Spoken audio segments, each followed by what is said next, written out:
Hi friends नमस्कार आपण को मो चैनल नम्मी किचन को स्वागत। आज मु नवरत्न कोरमा बनैबी देखंतु मु केमती बनाउची। वीडियोटी भल लगिले लाइक शेयर सब्सक्राइब करंतु पाखे थिबा बेल बटन टी को प्रेस करंतु। एई डिश ट्राई करी आपण मते कमेंट सेक्शन रे जणांतु। गाजर बीन्स पोटल ग्रीन मटर फूलकोबी पनीर आलू काजू किशमिश को मुझे भाजिकी नहीं दुईटी तेजपत्र दालचीनी अलैच लवंग कस्तूरी मेथी क्षीर लंका गुंड चीनी लुण स्वाद अनुसार मसला मुझे नहीं दुईटी कंचा लंका काजू आलमंड चारु मगज आपण ये जीरा पोस्त नहीं पारे मो पाखे जीरा पोस्तर पेस्ट थिला सेति मुझे नहीं एबे आको आमे पेस्ट बनैबा। देखंतु मुझे कड़ाई रे तेल बसई सारी तेल भी आमर गरम हो सारानी आम ए सब परिवा को फ्राए करदबा गोटे गोटे करी परिवा को सब फ्राए करबा।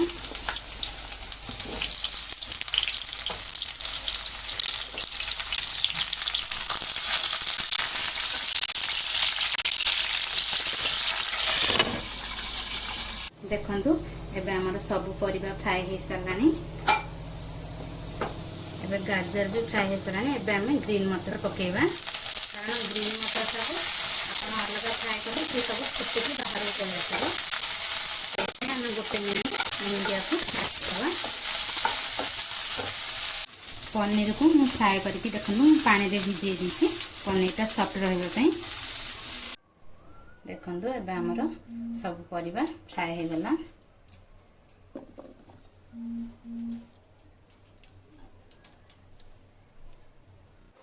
देखंतु मुबे तेल गरम हो सारानी आमर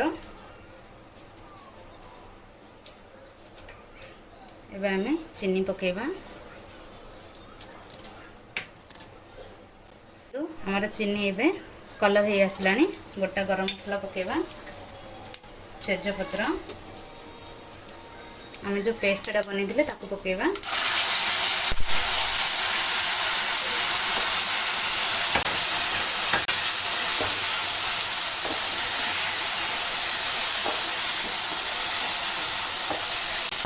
हम भल भाव मिक्स करदबा।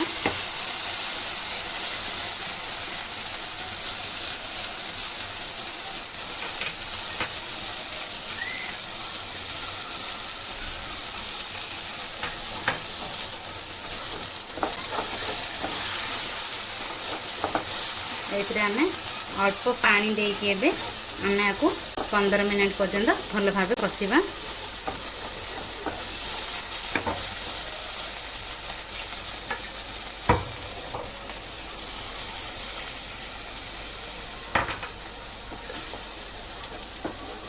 आर कंचा स्मेल जीवा पर्यंत आम आपको भल भाव कषा।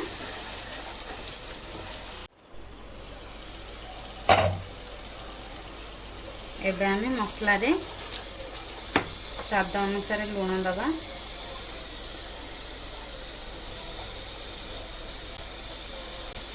लंका गुंड ए लंका गुंडा बेसी राग नुह गला मिक्स करदबा। आपको आमे 15 मिनट पर्यंत कषा और मझे मझे एमती मिक्स करथबा।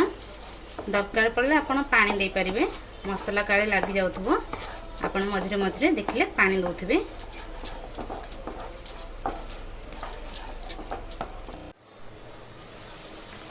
देखंतु हमर तेल ऊपर को बाहरी आसलानी मसला हमर एबे रेडी हो गलानी आम एबे परिवा पकेबा।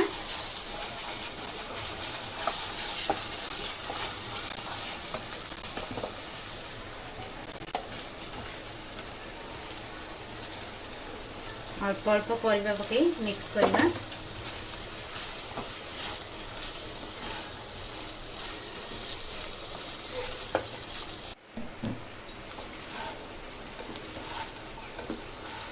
एबे भल भाव मिक्स करदेली एबे आमे किशमिश पकई दबा काजूटा आमे पर पकेबा। एबे आमे आकु 2 रु 3 मिनट कसिबा परिबा सहित मसलार फ्लेवरटा जमी परिबार आसब। देखु आम भल भाव मिक्स करदे। एबे आम ये पानी दबा, अल्प पानी देवे।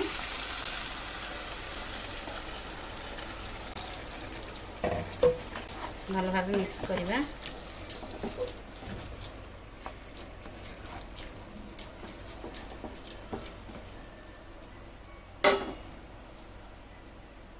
क्षीर भी एबे आम देदबा।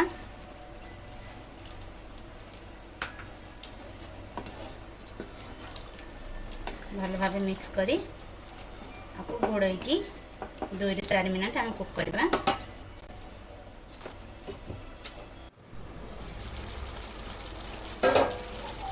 देखु एबे आम इतने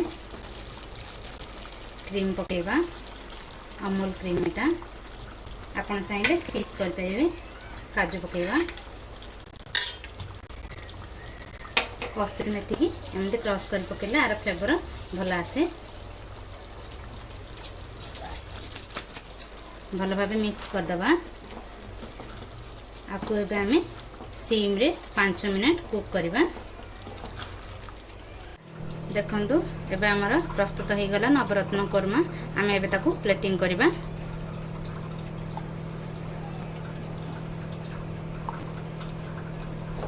देखंतु हमर प्रस्तुत हो गला नवरत्न कोरमा।